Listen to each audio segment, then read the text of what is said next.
membahas surat Al-Insan, surat ke-76 ayat 23 dan 24.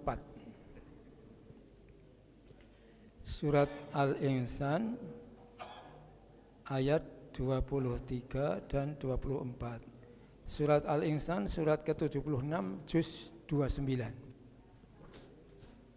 Hampir juz amma.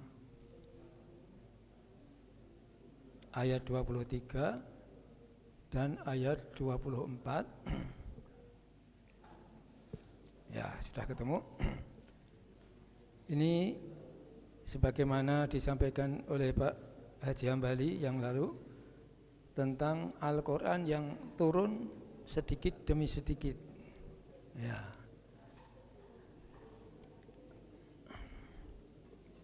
Nanti kaitannya dengan surat Al-Kahfi, juga surat Al-Qadar.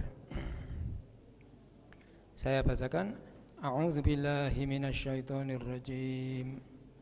Inna nahnu nazzalna alaikal qur'ana tanzila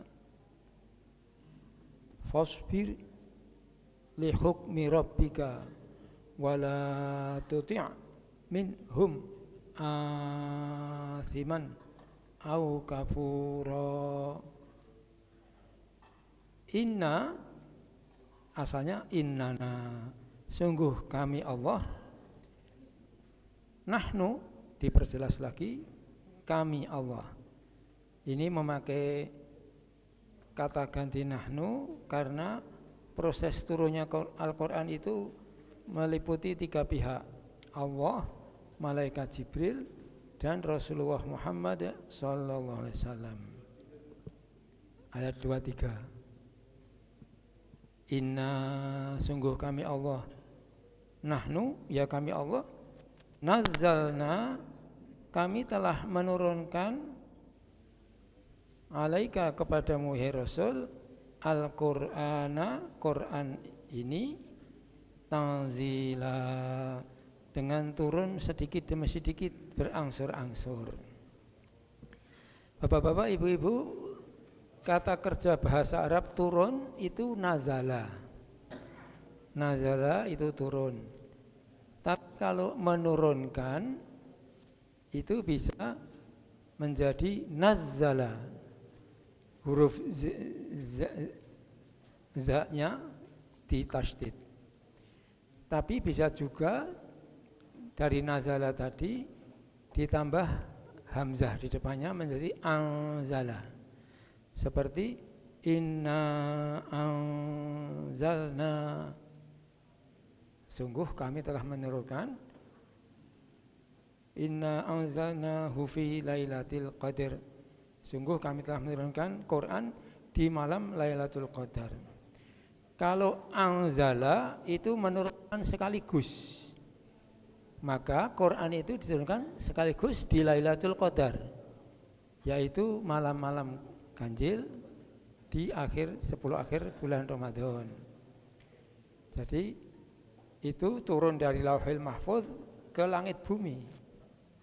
Kemudian dari langit bumi diturunkan kepada Rasulullah Muhammad SAW sedikit demi sedikit selama 23 tahun. Karena Rasul diangkat menjadi Rasulullah itu tanggal 17 Ramadan di Gua Hira dengan turun 5 ayat surat Al-Alaq. Iqra bismi rabbikal ladzi khalaq, khalaqal insana min 'alaq, iqra wa rabbukal akram. Nah, jadi di sini nazzalna ini sedikit demi sedikit. Sudah disampaikan oleh Pak Haji Hambali beberapa hari yang lalu, supaya Quran itu pertama mudah difahami, mudah dihafalkan, dan mudah diamalkan. Kemudian berikutnya sesuai dengan konteks keadaan yang Allah lalu menurunkan ayat-ayat tadi untuk memberi jalan keluar, memberi pengobatan atas keadaan situasi yang terjadi pada saat itu. Nah, jadi nazzalna, kami telah menurunkan Quran alaika kepadamu hai Rasulullah Muhammad SAW tanzila, benar-benar sedikit demi sedikit, berangsur-angsur. Nah, ini kalau bahasa Arab ini maf'ul mutlak atau apa ini? Ya, maf'ul mutlak ya. Jadi benar-benar sedikit demi sedikit, berangsur-angsur selama berapa tadi? 23 tahun. Karena Rasul diangkat umur 40 dan Rasul diwafatkan umur 63 tahun, yaitu tahun Hijriyah. Kalau tahun Miladiyah 21 tahun. Fasbir, maka lalu bersabarlah engkau li hukmi rabbika, untuk memahami dan melaksanakan hukum dari Tuhanmu dengan diturunkan sedikit-sedikit tadi. Nah, lalu diturunkan sedikit, turun ayat tentang puasa, lalu mulai berpuasa. Turun ayat tentang musyawarah, lalu menghadapi berbagai problema kehidupan, Rasul dan para sahabat bermusyawarah. Dan itu juga untuk kita semua, karena di sini Quran kepada Rasul, tetapi juga seluruh kaum muslimin, untuk kita semua. Jadi pertama, fasbir li hukmi rabbik, bersabarlah untuk menjalankan hukum Tuhanmu dengan turun sedikit-sedikit tadi. Kemudian yang kedua, wala tuti', janganlah engkau mengikuti minhum, di antara orang-orang yang mereka itu athiman. Ithmun itu dosa, athiman banyak berbuat dosa. Orang yang banyak berbuat dosa, au kafuro, atau orang yang sangat kafir. Jadi kalau seorang kafirun, tapi kalau kafur itu namanya tighah mubalaghah, yaitu amat sangat kafir, amat sangat kafir. Nah, ini yang duduk di sana ini, kalau satu orang itu sobirun orang yang sabar, ujung akhirnya itu bisa ron, bisa rin, karena Arab itu gundul, sobirun, sobiron, sobirin itu sama. Tapi kalau sobur itu sangat-sangat penyabar. Nah itu Abdul Sobur, Pak Sobur itu. Saya ini bapaknya Pak Sobur ini, saya yakin tahu bahasa Arab, karena ngasih nama itu bukan Sobir, tapi Sobur. Abdul Sobur, Abdul Sobur, hamba Allah yang sangat-sangat penyabar. Nah, banyak sekali sabarnya, nggak pernah marah. Nah, jadi ini yang kedua, ini ujung ayat, wala tuti', janganlah engkau hai Rasul mengikuti minhum, di antara mereka orang-orang yang asiman, banyak berbuat dosa, au kafuro, atau sangat ingkar, sangat kafir dengan Allah. Nah, bapak-bapak, ibu-ibu, ini ada kaitannya dengan surat Kahfi ayat 28. Surat Kahfi juz 15, surat ke-18 ayat 28. Di sini Allah memerintahkan dengan kata-kata yang sama tadi, wasbir. Maka surat Kahfi ayat 28 dimulai dengan wasbir. Wasbir, bersabarlah engkau hai Rasul, nafsaka, akan dirimu, ma'alladzina, bersama orang banyak, yad'una, yang orang banyak tadi umatmu senantiasa menyeru Rabbahum, kepada Tuhan mereka Allah Subhanahu wa taala, bil ghadati wal asyi, di waktu pagi sesudah subuh seperti kita sekarang ini, wal asyi, dan di waktu awal malam. Itu kalau malam kan isya itu maghrib sampai isya, itu awal malam. Jadi ada dua waktu yang istimewa. yaitu sesudah subuh sampai syuruk seperti pagi ini, dan sesudah maghrib sampai isya. Luar biasa sekali. Jadi setiap hari bapak-bapak, ibu-ibu, sangat utama kalau kita bisa di masjid ini 4 waktu yang sangat istimewa. 1 sebelum subuh, kemudian nanti sholat jamaah zuhur, dan sesudah subuh sampai syuruk. Yang kedua sebelum maghrib, dan sesudah maghrib sampai isya. Jadi kalau 5:30 sudah di masjid, wah itu luar biasa sekali. Waktu yang luar biasa sekali. Menjelang maghrib sampai nanti ikut jamaah maghrib, terus nyambung sampai isya. Itu nunggu maghrib sampai isya itu dihitung sholat terus. Oleh Allah dihitung sholat terus. Nah, jadi luar biasa sekali. Bisa dipakai untuk tadarus Al-Quran, zikrullah, bisa sholat awabin, bisa zikir pagi, zikir petang. Terima kasih. Jadi luar biasa sekali. Jadi disebut wasbir, sabarlah engkau ya Rasul, nafsaka akan dirimu, ma'alladzina bersama orang banyak, yad'una yang orang banyak tadi senantiasa menyeru, berseru, berdoa, zikir rabbahum kepada Tuhan mereka Allah Subhanahu wa taala, bil ghadati di waktu pagi seperti sekarang ini, wal asyi dan di waktu awal malam. Jadi Rasul itu sehari-hari ketika tidak musafir, tidak bepergian atau tidak dalam keadaan perang, biasa habis subuh bersama umat seperti ini. Rasul beramah tamah dengan umat. Bahkan ada di antara acaranya ada seorang sahabat yang tadi malam bermimpi, lalu bertanya kepada Rasul, ya Rasul, tadi malam itu waktu aku tidur bermimpi ada tali yang turun dari langit panjang sekali. Terus aku pegang tali tadi, terus aku merambat naik terus sampai tinggi sekali. Apa itu mimpi seperti itu? Takbirnya maknanya apa ya Rasul? Rasul menjelaskan, oh ini maksudnya Allah memberikan penjelasan kepadamu, kamu sudah benar jadi orang beriman, jadi orang Islam. Tali dari Allah itu namanya agama dari Allah diturunkan, lalu kamu naik terus mengikuti ajaran agama sampai nanti kamu sampai ke surga di sana. Jadi Rasul menjelaskan, menjawab pertanyaan-pertanyaan sahabat.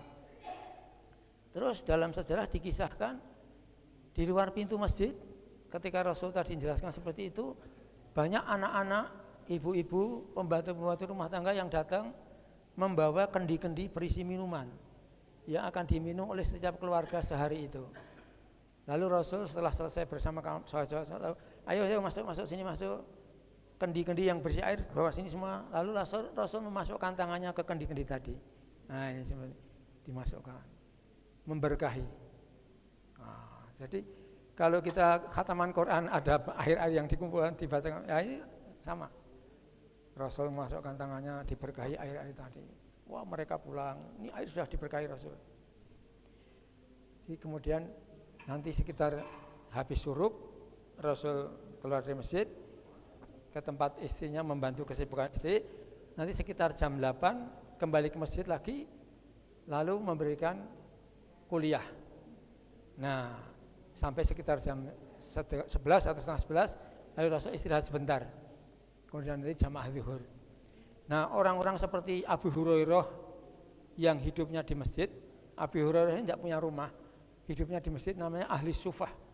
Itu ada sekitar 60 orang yang Rasul selalu keliling-keliling, ayo siapa mau bersedekah untuk orang-orang ini.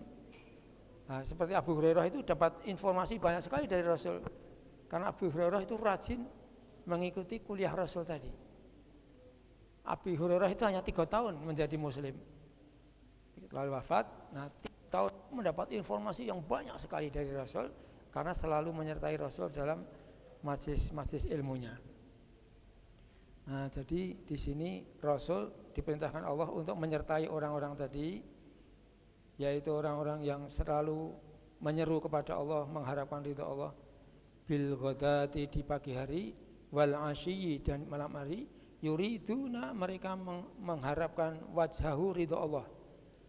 wala ta'du ainaka anhum, janganlah matamu berpaling dari mereka. Turidu zinatal hayati dunya, karena kamu ingin mengharapkan perhiasan kehidupan dunia. Jadi ini menegaskan bahwa Rasul menyertai mereka, para sahabat-sahabat tadi. Jangan sampai sahabat-sahabat itu dikecewakan kalau masih ingin bersama Rasul, mendapatkan berbagai informasi dari Rasul. Nah, ujung ayat ini sama dengan ayat tadi, wala tuti', hai Rasul, jangan kamu mengikuti pola hidup, langkah-langkah, ajakan-ajakan man, kepada orang aghfalna, yang kami telah melalaikan qalbahu, hatinya, an zikrina, dari zikir, ingat kepada kami Allah. Jadi ada orang-orang yang sikap hidupnya itu menutup hatinya dari ingat kepada Allah. Kemudian apa akibatnya? Lalu akibatnya dia berbuat kufur.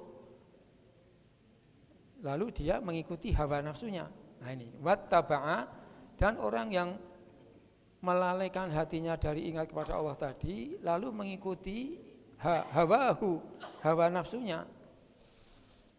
Dalam diri manusia ini ada dua kekuatan, fa'alhamaha fujuraha wa taqwaha. Setiap orang diberi kekuatan oleh Allah, dua kekuatan, diberi ilham, fujuraha wa taqwaha, berbuat yang fujur, yang ke kiri, wa taqwaha, yang ke kanan. Yang ke kiri itu hati nurani, yang ke kanan itu hati nurani, yang ke kiri hawa nafsu. Kemudian di backup oleh dua kekuatan, yang ke kanan malaikat, yang ke kiri syaitan. Jadi manusia ini tempat berperang, tempat bertarung, tempat tarik menarik.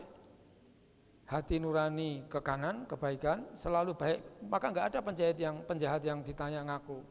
Karena hati nuraninya nolak berbuat jahat tadi. Nah, jadi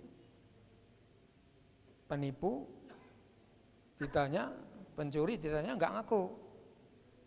Nanti kalau sudah dipaksa baru ngaku. Nah, kemudian ini kaidah Umar bin Khattab. Kalau penjahat, pencuri tertangkap tangan, ini kaidah Umar bin Khattab, khalifah kaum muslimin, itu menurut Umar bin Khattab ini sudah kejahatan dia yang seperti yang ke-10 kalinya.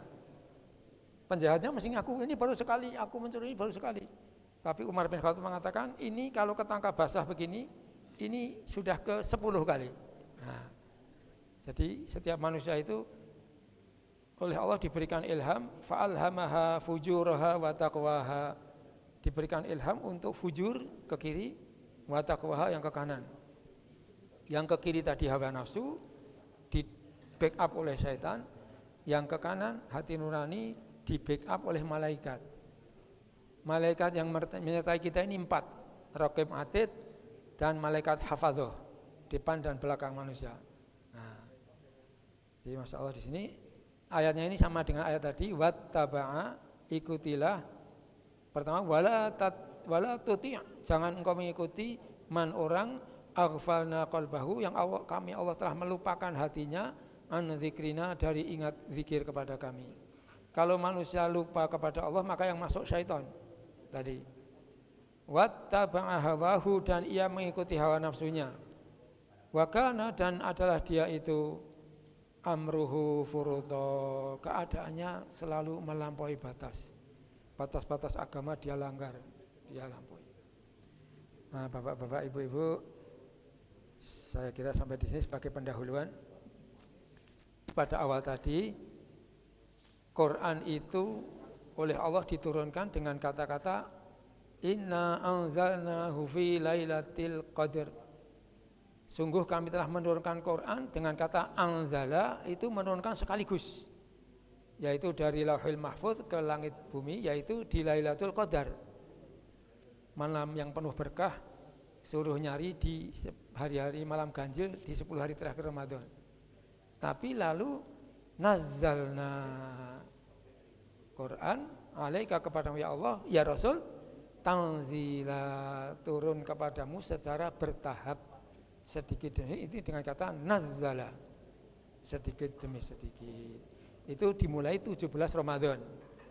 Dulu saya juga bingung, katanya Quran itu Lailatul Qadar di malam ganjil Ramadan 10 hari terakhir, kok turun Quran 17, gimana ini?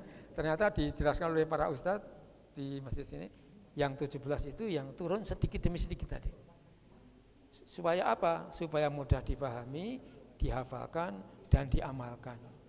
Dan yang seperti itu banyak yang Quran itu sesuai dengan konteks. Ada masalah apa lalu Allah menurunkan. Bapak-bapak, ibu-ibu mungkin ada yang ingin menyampaikan dari dan untuk kita. Prof, ini ada, silakan. Ya. Assalamualaikum warahmatullahi wabarakatuh. Waalaikumsalam warahmatullahi wabarakatuh. Jadi dari kedua surat yang kita tadabbur pada pagi ini, surat Al-Insan ayat 23, 24, terutama ayat 24, dan surat Al-Kahfi 28. ayat 28. Nah, kata kuncinya yang saya bisa lihat di sini adalah tentang sabar. Sabar, ya. Sabar ini sesuatu perkataan yang gampang diomong ke. Sabar, oh. Kamu nih tidak sabar. Tapi sabar itu tentu tidak bisa instan. Jadi perlu latihan. Ini Ustaz ya. Nah, pertanyaannya bagaimana melatih sabar, kesabaran. Nah, ini barangkali Ustaz Ibar, Ustaz Ambali, Ustaz Nur dan lain-lain. Silakan. Ya, silakan. Lempar bola. Ya, bagaimana melatih sabar? Apakah sabar ada batasnya? Hilang kesabaranku, macam-macam. Sabar, sabur. Silakan Ustaz Ibar, ada yang bisa disampaikan? Baiklah, Bapak, Ibu-ibu hadirin sekalian dirahmati oleh Allah. Dari ayat ini kami ingin merespon di Al-Quran surah Al-Kahfi. Ya, Kahfi. Sebagaimana Profesor tadi sudah menyampaikan, memang salah satu perintah dari Allah kepada Rasulullah SAW mengingat orang-orang yang bersama Rasulullah, mereka itu lebih banyak adalah orang-orang yang mustad'afin, orang yang lemah, dan orang-orang yang memiliki kekurangan harta.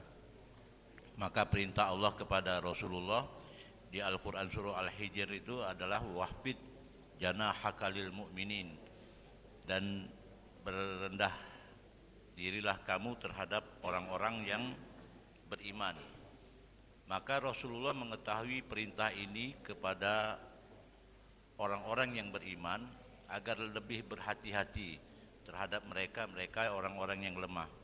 Maka di ayat ini disebutkan wasbir nafsaka ma'al ladzina yad'una rabbahum bil ghadati wal asyi. Bersabarlah kamu bersama-sama dengan orang-orang yang menyeru kepada Tuhannya bil ghadati wal asyi, pada waktu petang dan pada waktu pagi dan pada waktu petang. Ini ada beberapa ahli tafsir. Al-Alusi mengatakan pagi dan petang itu adalah mereka yang berzikir saat pagi dan mereka yang berzikir pada saat petang. Sementara Ibnu Katsir mengatakan tidak punya batasan dari pagi, siang, petang, malam, mereka mendedikasikan dirinya untuk agama Allah. Maka kepada orang-orang seperti ini Allah menginginkan agar Nabi berhati-hati dalam bersikap agar tidak menyakiti hati mereka. Jadi pernah ada kejadian, Pak, salah satu pemuka kaum Quraisy datang kepada Rasulullah, sementara Nabi pada saat itu berserta para sahabat 6 orang, yang diantara mereka itu adalah orang-orang yang lemah, termasuk Bilal bin Rabah. Pembesar kaum Quraisy ketika mendekati Nabi yang berada pada saat itu bersama para sahabat menginginkan agar pembesar itu menginginkan Nabi mengusir. Kalau bisa bahasa kita nih, kita ngobrol berdua ya Rasulullah Muhammad, karena ada yang ingin dibicarakan, tapi aku tidak galak ada mereka itu. Dianggap mereka sahabat yang lain ini adalah orang-orang yang mengganggu percakapan mereka, di mana pembesar kaum Quraisy itu adalah orang-orang yang memang menginginkan kehidupan dunia. Maka turunlah kepada Rasulullah ayat di dalam Al-Quran surah Al-An'am, sama Pak, redaksinya hampir sama. Wala tatrudil ladzina yad'una rabbahum bil ghadati wal asyi yuridullahu wajhah. Artinya jangan kaum Muhammad mengusir orang-orang yang menyeru kepada Tuhannya bil ghadati wal asyi, pada saat pagi dan petang, yuridu nawajha, mereka mengharapkan ridho dari Allah Subhanahu wa taala. Nah, maka dari itu ayat ini lebih mengedepankan tentang bagaimana sikap kita terhadap orang-orang yang lemah, namun mereka orang yang dianggap lemah itu mendedikasikan dirinya mengabdi kepada Allah Subhanahu wa taala. Salah satu contoh Abu Bakar Siddiq, Sayyidina Abu Bakar Siddiq pernah berada di antara sahabat yang lain.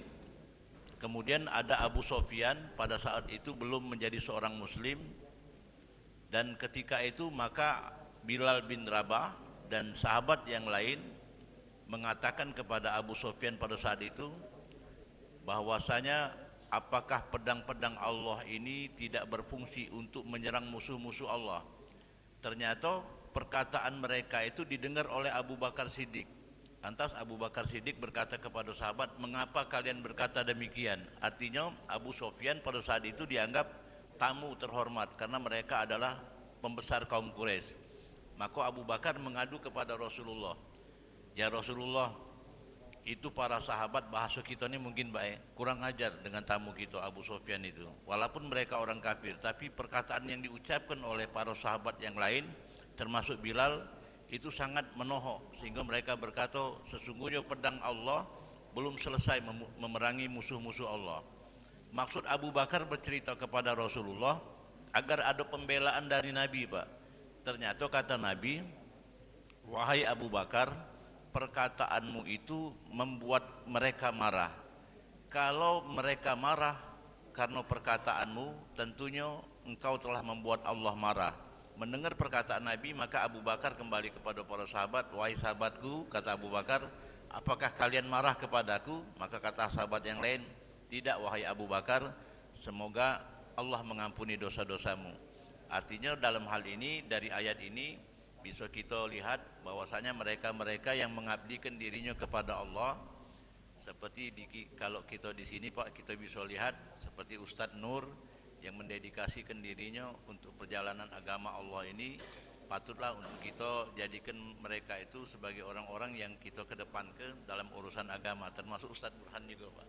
Kami memperhatikan karena termasuk bapak-bapak yang ada di sini yang turut memperhatikan tentang perjalanan agama Allah ini mulai dari pagi sampai ke siang, ke petang, agar mendapatkan karunia dari Allah. Dan semoga Allah Subhanahu wa taala tetap menjaga mereka semua. Amin ya rabbal alamin. Demikian itu, Pak. Terima kasih. Terima kasih. Assalamualaikum warahmatullahi wabarakatuh. Waalaikumsalam warahmatullahi wabarakatuh. Sama dengan penjelasan Ustadz Ibar tadi, bahwa di ayat 28 Al-Kahfi ini Rasul pada saat itu menerima orang yang miskin. Di dalam, kemudian ada pula yang lain yang nampaknya mau berjumpa dengan Rasulullah, tapi ada syarat supaya yang itu tidak usah masuk. Ya, yang miskin tadi siapa? Ya. Pada saat itulah ayat ini turun. Langsung ditegur Nabi itu oleh Allah. Dan sebenarnya Rasulullah itu sebagai seorang pemimpin, seorang nabi, tentu semua orang diterima, baik dari kalangan non-muslim sekalipun maupun orang yang muslim, orang kaya maupun orang miskin. Jadi tidak ada pembedaan dari Rasulullah, semuanya diterima. Nah, tetapi ada yang kalangan orang yang mau berjumpa tahap kedua tadi, itulah yang mempersyaratkan. Nanti kalau kita ketemu yang itu supaya tidak usah melok-melok. Kira-kira itu.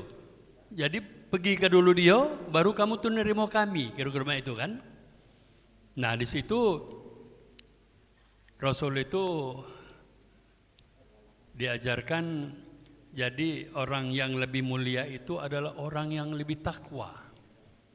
Inna akramakum indallahi atqakum. Jadi seperti itu penjelasan asbabun nuzul dari ayat ini tadi. Kemudian Rasul diminta oleh Allah jangan pilih-pilih untuk menyampaikan firman Allah. Karena takut kalau ada ancaman dari orang-orang kafir Quraisy. Karena Allah sudah menjamin Rasul itu akan keselamatannya. Jadi kalau firman itu wahyu harus disampaikan, karena Allah itu memberikan wahyu kepada Nabi, dan tutur kata Nabi itu pun adalah berdasarkan tutur kata dari firman Allah. Wa ma yantiqu 'anil hawa in huwa illa wahyu yuha. Nah jadi Nabi diminta sampaikan saja, tidak usah dipilah-pilah. Lemah ada lemah dengarnya, sampaikan. Qulil haqqa walau kana murran. Katakan walaupun pahit. Yang benar katakan walaupun pahit. Kemudian di ayat Al-Insan tadi, wasbir itu tadi Pak ya. Jadi Allah Subhanahu wa taala memberikan teguran itu kepada Nabi pada saat Abu Jahal. Abu Jahal ini kan walaupun ini kemenakan dia Nabi ini, kemenakan apa-apa, adik ipar, apa adik misan. Keponakan. Ya. Namun di kekeluargaan dengan penyampaian Nabi sebagai penyampai wahyu, permusuhannya itu lebih barangkali 75% permusuhannya daripada kekeluargaannya. Abu Jahal bilang, kalau aku jingok Rasul solat, akan ku injak-injak lehernya. Nah, di situ Allah Subhanahu wa taala mengingatkan Rasul jangan juga takut untuk melaksanakan ibadah kepada Allah pagi sore. Jadi pagi sore itu termasuk pagi sampai ke maghrib, maghrib sampai ke subuh, sampai ke pagi lagi, putarnya begitu. Seluruh waktu, bukan hanya pagi sampai sore saja. Nah, itu betul. Jadi seperti itu anunya. Jadi Nabi diingatkan oleh Allah, laksanakan. Solat laksanakan sesuai perintah Allah. Jangan takut. Kira-kira itu muhalafannya itu Allah akan memelihara, akan menjaga. Walaupun seperti apa ancaman terhadap Rasulullah selaku Rasul penyampai dari firman Allah SWT. Barangkali itu Pak untuk sementara. Terima kasih Pak Haji Hambali, alhamdulillah bagus sekali. Itu tadi memperjelas penjelasan kita tentang ayat 23, 24 Al-Insan tadi. Firman Allah itu fasbir, bersabarlah engkau hai Rasulullah Muhammad li hukmi rabbika, untuk menjalankan hukum Tuhanmu. Jangan takut kepada Abu Jahal, jangan takut kepada tokoh-tokoh kafir Quraisy, karena Allah memelihara Rasul. Lalu wala tuti', jangan engkau mengikuti minhum, di antara mereka, asiman, orang-orang yang banyak berdosa, au kafuro, atau orang-orang yang mereka sangat kafir. Ya, alhamdulillah Bapak-bapak, Ibu-ibu dan saudara-saudara, hari-hari ini 10 hari awal di Zulhijjah ini hari-hari yang terbaik milik Allah. Allah yang menciptakan waktu, Allah yang menciptakan tempat, Allah yang memilihkan untuk kita ini diberi hidup di 10 pertama Zulhijjah ini, hari-hari yang terbaik selama setahun, Masya Allah.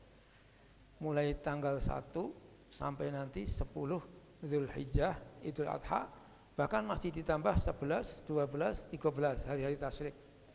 Yang dilarang puasa itu hanya 5, Idul Fitri, Idul Adha, dan 3 hari tasyrik.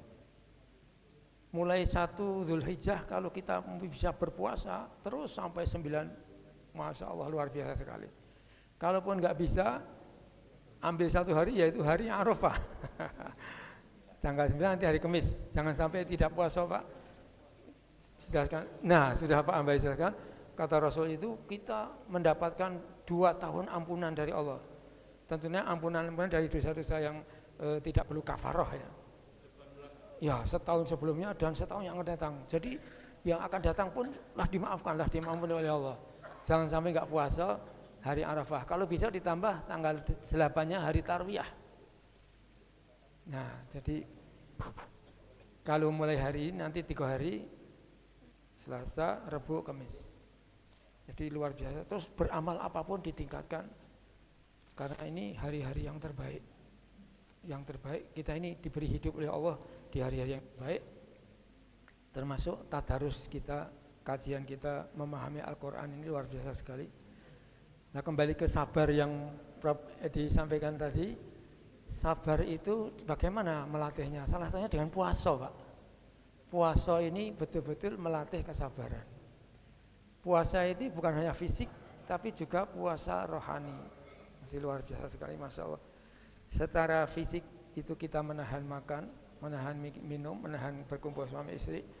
Secara rohani semuanya juga ikut puasa. Masya Allah. Bahkan kata Imam Ghazali itu yang tertinggi ketika puasa hatinya puasa terus, berhubungan dengan Allah terus. Masya Allah, ini luar biasa sekali. Jadi salah satu latihan sabar adalah puasa. Makanya Ramadan disebut juga syahrus sobri, bulan kesabaran. Dan kata puasa itu artinya imsak, menahan diri. Yang boleh saja ditahan diri, tidak dilakukan, itu boleh. Apalagi yang tidak boleh dalam agama. Nah, kemudian yang lain juga berlatih istiqomah. Ini yang berat ini. Disampaikan Pak Ambari sering ya. Ayatnya itu yungfikun, selalu berinfak, fissarra wadharra, dalam keadaan lapang, banyak rezeki, tapi pas sempit pun tetap. Misalnya kalau lapang mungkin bisa ikut bergabung 200.000 untuk beras duafa. Kalau pas sempit ya 100 atau 50. Tapi tetap kondisi sempit tetap. Kalau pas lapang besar, kalau pas sempit ya sempit, karena yang diinfakkan itu kata firman Allah 200 Al-Baqarah 209, qulil afwa, yang diinfak itu kelebihan dari kebutuhan pokok. Kebutuhan pokok harus dijamin dulu hidup keluarga itu. Nah, kelebihannya itu diinfakkan. Kalau kelebihannya banyak, kelebihannya sedikit ya mengecil. Tapi yang penting istiqomahnya itu konsisten, lestari, continue. Ini yang berat ini, istiqomah. Jadi kalau orang beramal itu sepertinya sudah naik tangga, sudah sampai tangga sini jangan sampai turun, bertahan. Nah, kalau bisa dinaikkan. Jadi, nah mungkin ada Pak Imam, Pak Joko Iman Senso, ada tambahan silakan. Ya.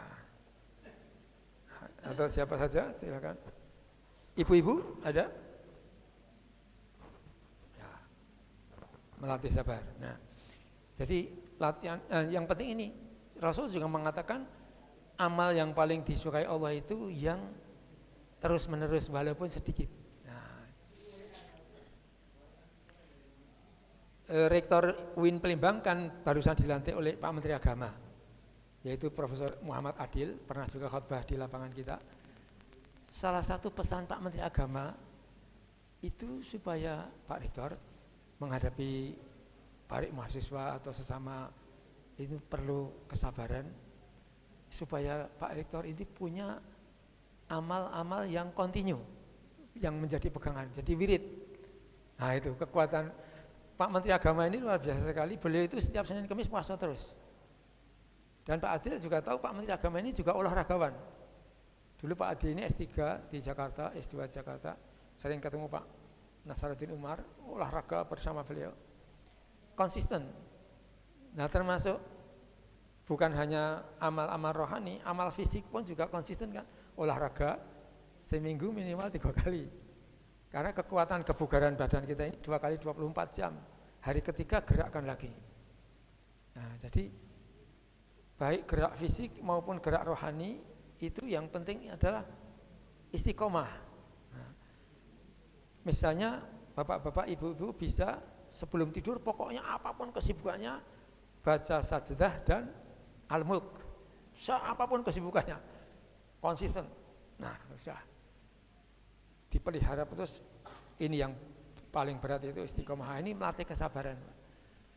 Melatih kesabaran.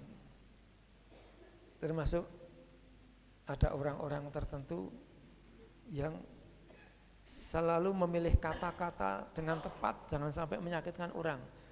Kalau kita mendengarkan Profesor Quraisy Shihab bicara itu, hati-hati sekali. Mau apa ini kata-kata yang mau saya keluarkan? Nah, inilah yang termasuk saya alami kemarin barusan wafat Pak Maulana Abdullah itu. Itu kalau kita mendengar itu ya sejuk seperti Pak Quraisy Shihab. Kalau mau kata-kata apa itu dia pikir baru ngomong. Jadi memang ini membutuhkan kembali lagi tadi latihan, latihan kesabaran. Jadi latihan kesabaran apa saja. Mungkin ada Pak Ustadz tambahan. Ya, silakan. Pak Joko tadi nanyo. Ya. Abu Hurairah itu tinggal di masjid. Ada bini dah. Nah, itu tadi kira-kira ya pertanyaan tadi. Ya. Jadi di sini saya baca untuk pengetahuan kita nih Pak ya. Jadi ahli sufah itu adalah para sahabat yang hijrah bersama Rasulullah dari Mekah ke Madinah dengan meninggalkan harta kekayaannya di Mekah.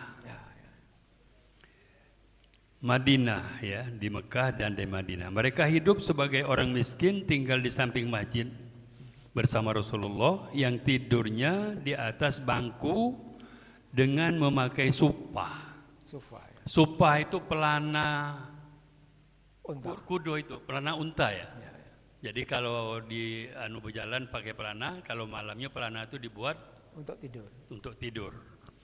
Nah, jadi Abu Hurairah ini termasuk bagian dari ahli sufah yang berhijrah bersama Rasulullah dari Mekah ke Madinah karena udah kati tempat tinggal, jadi tinggalnya di emperan masjid apalah macam itu, kira-kira macam itu. Istrinya nih ada istrinya Pak. Namun istri nama Abu Hurairah ini Basrah binti Ghazwan. Ada istrinya, cuma tidak disebut di ahli supah ini. Mungkin tinggal di Mekah. Kira-kira itu penjelasan ahli supah itu. Ya. Memang kondisi umat Muhammad itu bermacam-macam. Ada yang sangat kaya raya, Abdurrahman bin Auf. Itu kaya raya waktu hijrah. Dia tunjukkan mana aku pasar, tunjukkan mana pasar. Nah, dia di pasar, lalu dia menjadi broker, penghubung. Ada orang punya barang, nih aku jualkan. Dia jualkan, ambil keuntungan. Lalu akhirnya Abdurrahman bin Auf jadi kaya raya. Nah, Rasul menghibur yang miskin-miskin tadi. Rasul pernah menemui orang-orang yang miskin-miskin tadi, menghibur saudara-saudaraku, nanti kamu masuk surga duluan, setengah hari lebih dulu dari yang kaya raya itu. Nah, tapi ketahuilah setengah hari itu 500 tahun. Kan setahunnya Allah itu 1000 tahun kita. Jadi Rasul menghibur orang-orang yang ahli sufah tadi, nanti saudara-saudara ini masuk surga duluan, setengah hari lebih dulu dari yang kaya. Abdurrahman bin Auf akhirnya yang masuk surga, tapi agak belakangan. Jadi Rasul itu sangat menghibur orang-orang dikasih hiburan saudara-saudara yang miskin. Karena orang-orang miskin tadi pernah itu ya Rasul, mereka orang miskin itu bisa bersegah infak dengan hartanya, kami enggak punya. Oh, saya kasih tahu ya, kamu zikir kepada Allah Subhanallah 33 kali, Alhamdulillah 3 Allah Akbar, itu kamu lebih hebat dari kekayaan mereka. Jadi Pak Ustadz, ya. Rasul itu kan seperti tadi saya katakan tidak membeda-bedakan siapapun, walaupun dia bukan Islam. Jadi perkara yang disuruh minggirkan tamunya yang tadi, itu sebenarnya bukan kehendak Rasul, tapi kehendak mereka. Tapi Allah tetap menegur, menegur dengan firman-Nya itu tadi kan. Kalau Nabi tidak akan membeda-bedakan itu. Sedangkan orang yang Yahudi yang menyumpah serapah dia, lagi dia suapi yang orang buta itu, disuapi makan setiap hari. Padahal dia bukan orang Islam. Dikato-katoinya Rasul tuh. Jangan percaya Rasul wong Rasul gila. itu jangan percaya. Rasul itu mengkhianati. Sedangkan yang dia lagi nyuapi. Marah Rasul? Tidak. Bahkan setelah dia meninggal digantikan oleh Abu Bakar. Disuapi. Langsung dimuntahkan. Beda. Mana yang rasanya ini yang nyuapi saya bukan yang orang biasanya. Karena Rasul sebelum disuapkan itu dikunyah dulu. Dikunyah dulu karena giginya tidak kati, Pak. Enak sekali lidah Rasul itu. Dikunyah-kunyah dulu oleh Rasul. Tidak perlu tahu dia itu buto kan. Ya. Dia itu buto. Dan ngata-ngatai Rasul. Iya. Ngato-ngatoi Rasul. Jangan kemudian percaya Rasul. jangan percaya Rasul. Ya. Jangan percaya Muhammad. Padahal gitu. yang nyuap ini Rasul. Nah, jadi tidak mungkin Rasul akan mengusir orang yang tadinya walaupun Allah tidak memperingatkan. Nah, itu maksud saya itu begitu. Ya, terima kasih ya. Itu memang dibikin oleh Allah situasi yang seperti itu. Iya. Jadi semua yang dikatakan Rasul itu kalau Rasul lupa, Rasul mengusir Iya. kehendak Allah itu dibikin oleh Allah seperti itu. Jadi kekeliruan atau teguran Allah itu pelajaran buat kita. Pelajaran buat kita itu sebenarnya. Terima kasih. Terima kasih Mas Allah luar biasa. Ya. Ya itu semuanya dibikin oleh Allah. Umi Maktum, Abdullah Maktum yang buta, ya itu sama orang-orang Quraisy yang tokoh-tokoh. Nah, apa sahabat awala, ya, engkau dibikin oleh Allah, ya skenario Allah semua, skenario Allah untuk mengajar kita. Ya, disetting oleh Allah. Ya, jadi semua yang dikatakan Rasul. Kalau kita seperti dari kita, ya. Ya, jadi dibikin oleh Allah seperti itu. Ya. Ya. Terima kasih, bagus sekali pelajaran hari ini. Saya kira sudah sampai waktunya, kita tutup dulu. Ada lagi? Ya, simpulannya. Jadi melatih sabar itu Ya. seperti yang dikatakan di Al-Fatih 28 tadi. berpikir Nah, ya. pagi dan petang, Ya, ya, ya. bukan hanya pagi dan petang, Seluruh waktu. Ya.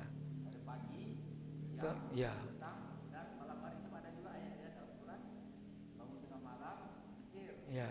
zikir pada waktu petang dan malam. Ya. Zikir artinya mengingat Allah. Mengingat Allah. Masya Allah. Allah itu banyak caranya, Ya, ya. termasuk baca Al-Quran, Ya.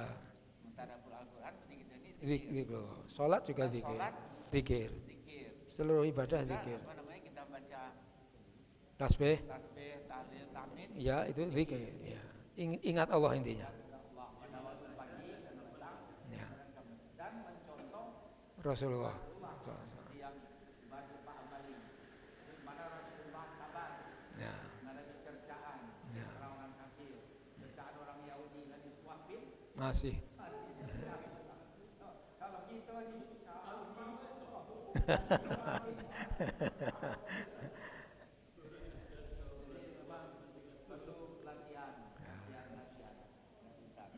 Masya Allah, luar biasa. Intinya ditarik ke Allah. Semua ditarik ke Allah. Ya. Ikhlas. Ya.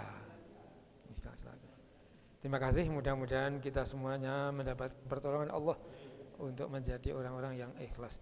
Kita akhiri dengan bacaan kajian Al-Quran. Allahumma arhamna bil Quran waj'alhu lana imaman wa nuran wa hudan wa rahmah.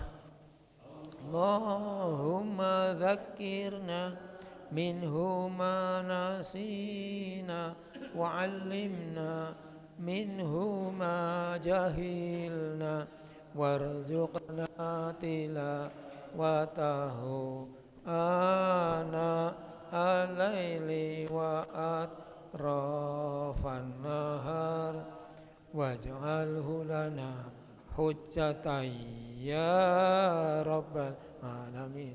Subhanakallahumma wa bihamdika asyhadu an la ilaha illa anta astaghfiruka wa atubu ilaik. Assalamualaikum warahmatullahi wabarakatuh. Alhamdulillah.